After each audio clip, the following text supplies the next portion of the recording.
Notre Seigneur Jésus a dit, « Je suis la lumière du monde. » Le Seigneur dira, « Je suis la lumière du monde. » Celui qui me suit ne marchera pas dans les ténèbres, mais aura la lumière de la vie éternelle.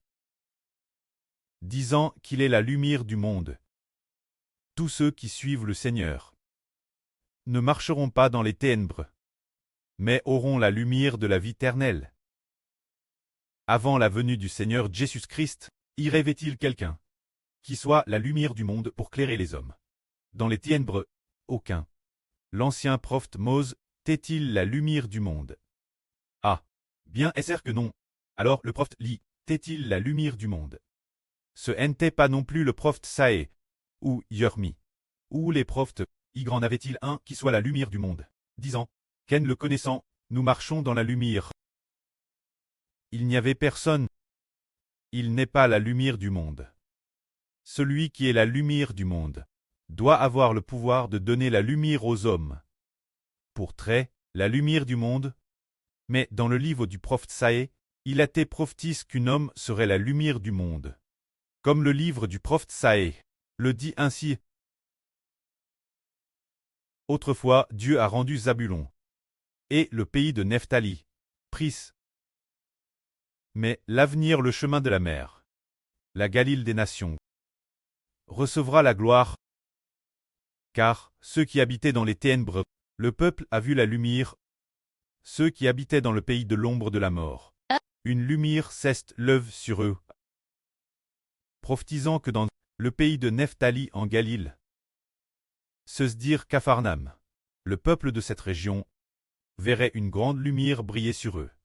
Ainsi, après la venue du Seigneur Jésus-Christ, on a découvert que la grande lumière mentionne ce effraie une personne. Cette personne est le Seigneur Christ. C'est pourquoi il a dit « Je suis la lumière du monde. » Tous ceux qui me suivent ne marcheront pas dans les ténèbres, mais auront la lumière de la vie éternelle. Tous ceux qui viennent devant le Seigneur Jésus-Christ sont clairs par la lumière. Tout comme nous, ses enfants. Pour avoir coûté la vraie prêche par le frère Heber. C'est en fait l'Esprit du Seigneur, qui est l'intérieur. Nous n'avons vraiment pas marche dans les ténèbres, mais avons reçu la lumière de la vie éternelle. Par exemple, l'un de nos frères a dit auparavant, qu'avant de connaître le frère Heber, il péchait sans cesse, et commettait beaucoup de péchés. Après avoir connu le frère Heber, il n'a plus jamais péché. Ces péchés d'autrefois, il ne les commet plus du tout. Pour quelle raison?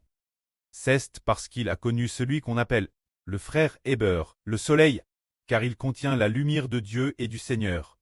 Ainsi, après que notre frère a coûte continuellement la vraie prêche par le frère Heber. C'est en fait coûter les paroles de Jéhovah le près de toutes les lumières, et du Seigneur Jésus-Christ, le Seigneur de toutes les lumières.